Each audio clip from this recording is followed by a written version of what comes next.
goes. So a little team battle. Should be a little fun here as both players are 4-1. You see their respective rankings here on the SCG Tour. 14th for Jacob Baugh, 20th for DJJD. As game number 2 about to be underway, Davis currently up a game. And potentially a replay of what we saw last round with Jacob Baugh, just buried by Snapcaster Mage and removal spells. I think we're going to see Baugh on the play here in just a moment. Maybe they're just trying to figure out if he wants to keep his opening hand or not. Now, Davis is among the camp that is playing Nahiri this weekend. The 4 Nahiri plus 1 Emrakul, a bunch of spot removal spells, some card drawing, all that jazz. We saw that a little bit earlier this weekend. He is doing that as well. Looks like Jacob taking a long look at the opener.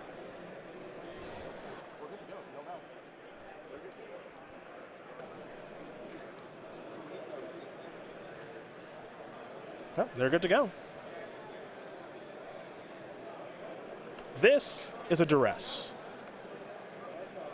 Jim will show the opening hand. It's a lightning bolt and a gate, a path to exile, and then lands in 2 colonnades, a scalding tarn, and a hallowed fountain. See how Jacob wants to poke a hole in this hand. He'll take care of a lightning bolt. We'll head Davis this way. Snapcaster remains the draw. Lightning Bolt, the best card to pick out of that hand if Baugh is following up here with Dark Confidant. Which he is not. It's a Scavenging Ooze. I suppose the same thing holds true, just the upside on Scavenging Ooze a lot lower than the upside on Dark Confidant. An Overgrown Tomb is the land Jacob's going to search up. We'll be heading back Jim's way in just a moment. Team captain of Metagame Gurus will draw a card.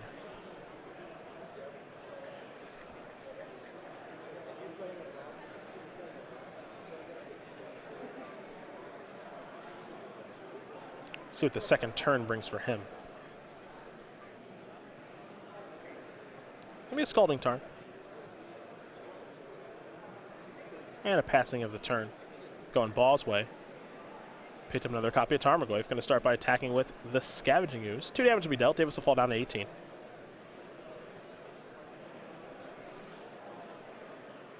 A Raging Ravine, and now an attempt at a Tarmogoyf. See if this resolves. There are now Tarmogoyf for 3/4. Lightning Bolt is your instant. Duress is your sorcery, and Verdant Catacombs is your land. And Jim will sacrifice the Scalding Tarn. And now we're going to see Snapcaster come into play here, as Jim can untap Snapcaster, the Lightning Bolt, and get the Tarmogoyf off the table, because the Bolt will be out of the graveyard. Goyf is then just a 2/3 because of sorcery and land, and then you have your Scavenging Ooze, a Snapcaster Mage matched up against a Scavenging Ooze. Well, maybe not. He's just going to path the Tarmogoyf. I actually like your line of play a little bit better. I'm a little surprised to see this here by Jim. It's possible Jim just wants to sit on Negate for fear of a Planeswalker. Sure. And playing this sort of flash game lets him manage a potential Planeswalker a little bit better. Does seem a little risky. Yeah, especially with a Raging Ravine on the other side of the battlefield. Got to be careful about pathing up your opponent. It's a good sink for the mana. Well, there's Snap. There's Bolt. Clear everything up. Now pass the turn back. So we're going to head over to Jacob Baugh. He'll untap those lands. They're upside down, now they're right side up as Jacob takes the turn. Picked up a Swamp.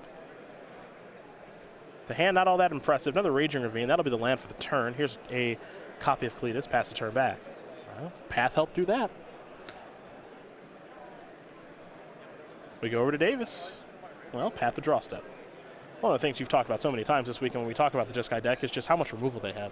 Yep, a ton. There is Path. Colonnade the land for the turn. Here comes Snapcaster Mage. Ball going to fall down to 15. Jacob will search up a land. And now the one thing that Jim has to kind of contend with are the Raging Ravines. Now, this is actually where John gets a bit of an advantage. You know, it's kind of the first deck to be able to activate creature lands.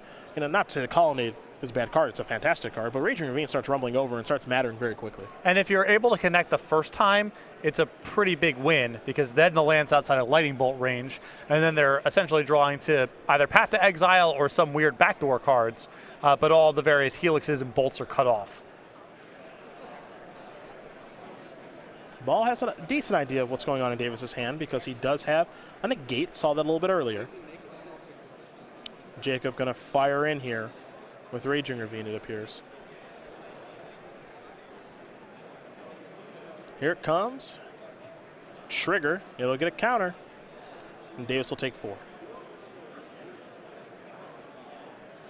Now, will Baugh go with the Tarmogoyf after combat? He will. A little surprised by the sequencing there a little bit. Could have really worked himself into a mana leak. Yeah, I think he was trying to conceal some information with the attack. That was part of the reason that he played it post-combat. But I think the risk of mana leak outweighs the upshot of concealing the information unless he knows Jim doesn't have mana leak. A Serum Visions. I believe that netted Davis a Lightning Bolt. Celestial Purge and Snapcaster Mage, the cards that Davis is looking at here. So we will see if Jim would like those. Looks like he's going to leave them both on top with the Serum Visions. Seems very hard to turn down those 2 cards here. They're both very good, aren't they? Hallowed Fountain is the battlefield tap. Snapcaster Mage is on defense. We're going to head back over to Jacob Baugh as he draws a card. Will he keep sending in the Raging Ravine? It looks like the answer is yes. As you mentioned, it's a 4/4 now, so it's out of Lightning Bolt range. It's in pretty good shape.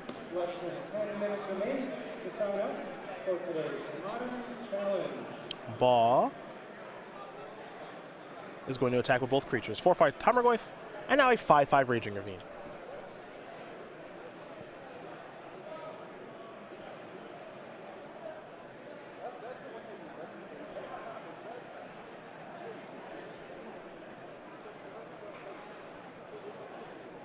So Jim here can cobble together at least 1 removal spell with Snapcaster Mage plus Lightning Bolt.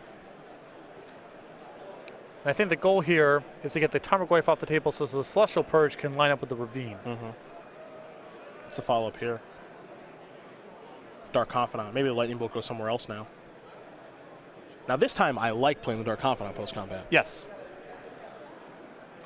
I mean, Jim's block there pretty strongly represents some 3 damage spell. Got to finish off that Tarmogoyf though. Davis going to draw. Picked up Snapcaster Mage. Not a bad spot here for Jim, actually. He's got access to Snapcaster Mage plus Path and then Negate up. Blackcleave Cliffs is the reveal. And Inquisition is the draw. And Inquisition's pretty big right now. Negate, however, will counter that. Now, for what it's worth, Jacob knew about that. What Jacob doesn't know is the card that's left in Jim's hand. I'm curious if he wants to animate the Ravine at all. The risk with animating the Ravine is if Jim has a Snapcaster Mage, I suppose he can send just the Ravine. He doesn't have to send in Dark Confidant. Am I crazy to want to send the other Ravine, or is that just because I have all the information of what's going on? It's not crazy, but I think it is heavily influenced by that. Okay. Here's Snap. There's a block. There's a path. There goes Jacob's board, at least most of it. 1 Ravine left. It's a risky attack there with the Dark Confidant. Davis picked up a Purge. That lines up against the other Ravine, and then Jim's left over is a couple Colonnades. Now, how do you feel about Jim not playing the land there? I like it because of Liliana. He does not want he does not want Liliana to hit the Celestial Purge. Yeah, okay. Because like he can play the land and represent the Purge, or excuse me, represent the Colonnade to block and trade with the Ravine, but instead Purge is going to take care of this. That'll get the Ravine will get exiled, and then Jim just has a land left in his hand. But now the land can come down, and now he can start activating Colonnade. Right. I think I understand the argument for playing the land there, but I think the risk of Liliana is too high. Sure. Because Jim is really banking on that Purge lining up against the Ravine. Back over to Davis. We're going to go take a look at the graveyard, getting the life totals in order, all that jazz. Davis has done a nice job of exchanging resources, taking care of 2 Raging Ravines this game. I mean, Davis's sequencing and order in which he played his removal spells, to me, was a little unorthodox, but he's at least gotten the game to where he wants to be, which is we're both empty-handed, but Jim probably draws better pound for pound, and he's got 2 Colonnades in play. Yeah, I feel like this is kind of the spot that this Jeskai deck always wants to get into against other decks is, I've exhausted most of your resources and all that stuff. Looks like both players are trying to communicate the life totals here to make sure everything is in order. So they're going to get that figured out here. While they do, we're going to come back to the booth because, well, I don't really want to see 2 players scratch the top of their head. I don't know about you. I'm off it. Come on back. You're off Yeah. it? Okay, fair enough, fair enough. Come on back. Cedric Phillips, Patrick Sullivan here in the booth very quickly. Once they get that sorted out, we'll head back down to that match. So while we do wait for that, you know, this Jeskai deck looks good, man. Yep. I gotta tell you, you kind of brought it up at the Invitational when we were doing the pregame show. You just felt it was really the best home for Ancestral Vision. What's a little bit weird is like Ancestral Vision's not in the main deck, but it's still kind of trying to play that Ancestral Vision game plan, and I think it's working really well. And maybe it doesn't need Ancestral Vision. It does feel weird. You know, Jim has 2 in his sideboard, but we saw earlier a version without it. So, yeah, it's tough to say which way to go. Well, my concern with Ancestral Vision is you have a lot of matchups. You have a lot of matchups where drawing a bunch of bolts doesn't matter. So you need to kind of gas back up. But that cuts the other way, too. If you have a lot of matchups where drawing a bunch of bolts doesn't matter, why are you trying to draw 3 cards when the card's not good in every single matchup? Sure. There was a little bit of confusion, by the way, to catch you up on things about a Snapcaster Mage attack and the life totals. Life totals are correct. Everything else correct about this, as Jim did just resolve a Serum Visions, did some scrying, attacked with a Colonnade, and so we're all good as Jacob is going to search up a land. And if you have Serum Vision and no Ancestral, you at least have something to do proactive with Snapcaster Mage in the matchups where bolts aren't the thing you're trying to flash back. If it's Ancestral instead, it's very hard. Cletus is the draw. 3/4 lifelinker on the battlefield. Head Davis's way. Davis will draw now. I think he may have picked up a copy of Nahiri. I think drawing a Nahiri here makes attacking pretty attractive with the Colonnade, because most likely Baugh untaps and attacks you, then you can Nahiri minus to get the Cletus off the table. I think Jim is on the same page as you. Get in with the Colonnade. I know there's some risk here, and if Baugh draws a backup threat here, it's problematic. There's the attack. But I think Jim needs to get this Cletus to be tapped to be able to answer it. There's Raging Ravine. And now things maybe change for Jim because of the Raging Ravine that's there. Maybe. Because Jim is at 4. Raging Ravine, you attack, you get the counter. Doesn't look good. Yeah, the question is, if Jim plays Nahiri and minuses to kill Cletus, are you 100% sure Baugh is going to fire up the Raging Ravine and go for the kill? If you think that's the case, then you may have to play Nahiri plus it and look for help.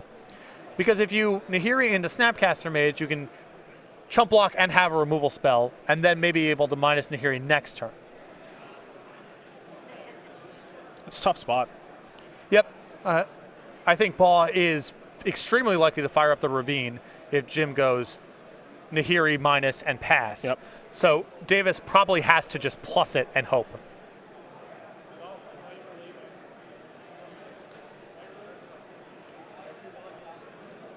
Davis going to play a land here, potentially in Scalding Tarn. He's just going to pass the turn back. Okay, this is the other route here. Yep. This is a route I like. What Jim has to do right now is hope that Jacob screws up. That's not, well, sort of true. Baugh attacks.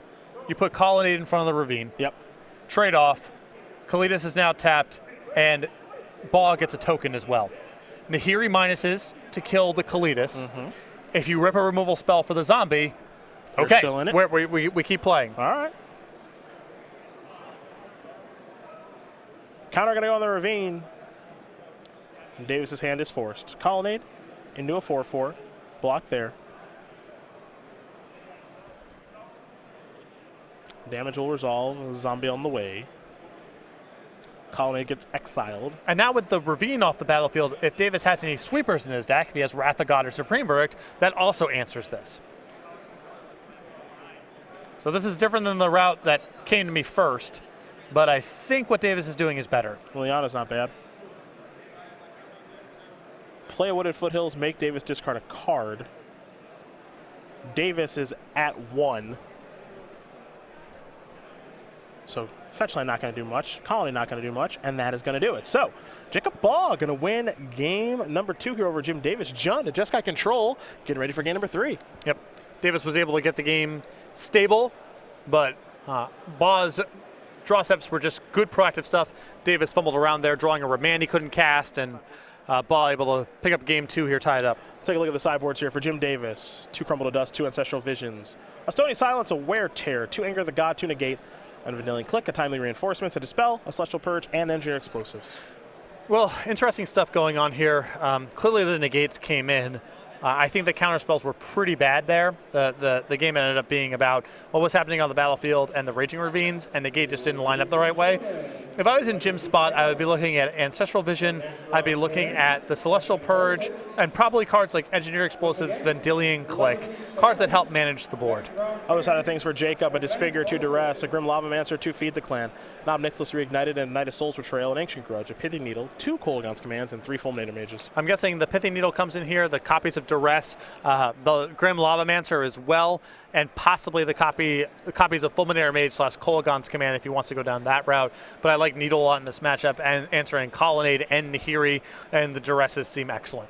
Well, these players are shuffling up very quickly here for game number 3 because they're going to begin things, with about 10 minutes left, and this matchup is not a fast one. So we'll very quickly learn about your player's champion for 2015. That is Jim Davis, the team captain of Metagame Gurus. He has 31 from Long Island, New York, with 10 open top 8s, 2 open wins, with 1 this year, and 2 invitational top 8s.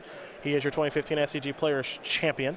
In addition to playing Magic and streaming, he is a local radio DJ, DJ JD as he calls himself, and he is a big-time hockey fan, even though his Rangers are out of the playoffs. Yep, his alma mater, Stony Brook University, I think made the NCAA tournament this year on the men's side for, I believe, first time in school history. Pretty big game. Pretty big game. Yeah. So we get ready here for game number 3. These players getting ready to rock and roll. Jeskai and Jund, just some modern mainstays that we always see.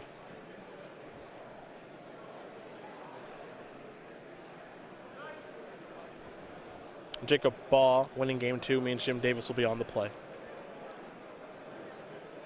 Round 6 here from Indianapolis. If you are just joining us, Cedric Phillips, Patrick Sullivan, we're in the booth. Nick Miller's in the sideboard. He's doing your deck techs and picking your feature matches, as both players apparently did mulligan down to 6, so they're both scrying and keeping their 6-card hand. At SCG Live, hashtag SCGINDY all weekend long to join in on the conversation as we watch number 14 and number 20 respectively here in the SCG Tour do battle. Stomp Your Ground is a battlefield tap there for Jacob. For Davis, he started off with a Scalding Tarn, going to fall down to 19. We'll see what land Jim wants to search up. He'll go with a Hollowed Fountain. I think we're going to see the pace of play speed up here quite a bit.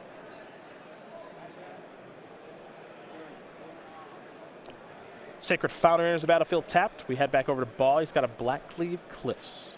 For Davis, he'll draw. Cryptic Command, Sulphur Falls is the land. Pass it back over to Baugh. Blackcleave Cliffs. 3 mana. Fulminator Mage is your first test spell. Yeah! Patrick Sullivan seal of approval. Get him. But when? You don't got to get him right away. You can wait, pick your spots, maybe on the upkeep.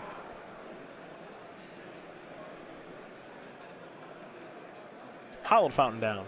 Draw a card. Yeah, I like upkeep there. Yeah? Well, I don't want to do it right away. In case there's something like Vendilion Click for him to use his mana on. Yeah, fair enough, fair enough. Twilight Mire. That's the land. Oh, he's got Kolaghan's Command. Get it back. Here's an Inquisition of The old discard LD strategy. Squeeze on both sides. Path Exile. Looks like 2 of those in hand. A Spell Snare and a Nahiri, 2 Cryptic Commands. Okay. I will go ahead and Kolaghan's Command, making you discard and getting back my Stone Rain. Yep. And keep just squeezing it down. Yeah. Gonna be tough. Gonna be tough to take Nahiri there with Inquisition. Can't take that one. There we go. Spell Snare. That's legal. Okay. 3rd time's the charm. Yep. Take the Path Exile. Now. Oh, Kolaghan's Command. Yeah. There's Kolaghan's Command. There we go. I want to leave Cryptic Command guy with just a plateau. That's what I'm trying to do. Well, he just peeled a Flutterstrand. Deal with that. For what it's worth, now Jacob knows that his Fulminator Mage. Needle. Oh my God. Oh, cast the needle. Cast the needle. He's going to start with a Thoughtseize. It's a discard plus land destruction deck. But you can play the needle. Yep. And if Jim says, okay, it resolves, you put it on Flooded No, Strand. I get it. If he responds, you put it on Nahiri. No, I get it. Best of both worlds. I get it. I see what you're saying here.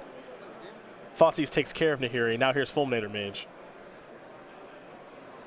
He's going to use Fulminator Mage right now. Patrick nodding his head. You can't see it at home, but he's very happy as Jim's going to sacrifice his Flooded Strand as well.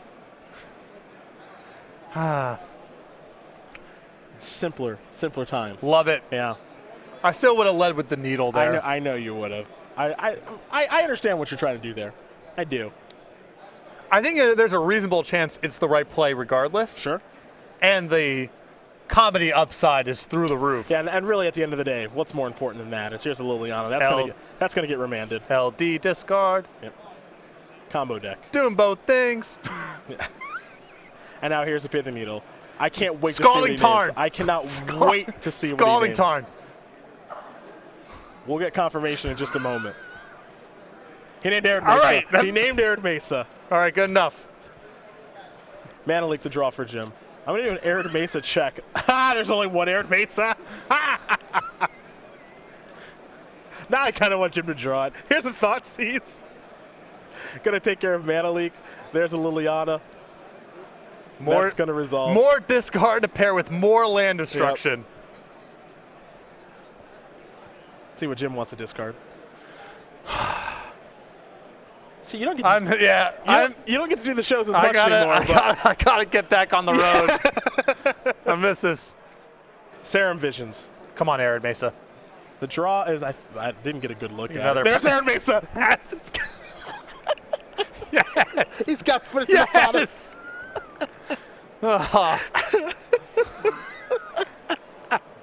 Here's Omnixless. Sure. More discard. We're getting an emblem up in here. Yeah, that's a Liliana strategy here. Jim's going to discard Cryptic Command. Obnixilus is up to 6, so oh, yeah. Jacob's going to draw a card at the expense of a life. Davis will draw. He found a basic island. Pretty lucky. Yeah, yeah, okay. Had Jacob's way. Found a Tarmogoyf. That's lame. That Baugh's going to kill him with that before the Planeswalker is going to really come into play, I think. Liliana's going to go up to 6. Jacob discarding Tarmogoyf. Oh. There you go. Oh, yeah. So he knows. Eyes on the prize. He knows. Jacob going to pay a life to draw a card. He has another Tarmogoyf in hand. He'll just pass the turn back right now, though. David's going to pick up a copy of Nahiri, and we might get ourselves an ultimate here from Liliana as we head back Jacob Baugh's way. Going to start things off with Obnixilus. Draw a card. Picked up a Terminate. It's an ultimate Liliana strategy. More land destruction. You go up with the discard, you go down with a Stone Rain. Yep, that's in line with all the previous plays. Well, Steam Vent's down. Steam Vent's down. And now we go back to the discard. Yeah, we have a backup Liliana. I start doing this. Yeah, take it up. See what Jim wants. Jim's gonna discard a Spell Snare. I am in tears. Yeah, Jim can't eat. No more. Jacob Baugh gonna win this match over Jim Davis. 2 games to 1. Jund takes care of Jeskai control as only Jund can. And Jacob Baugh gonna move on to 5-1 here in Indianapolis.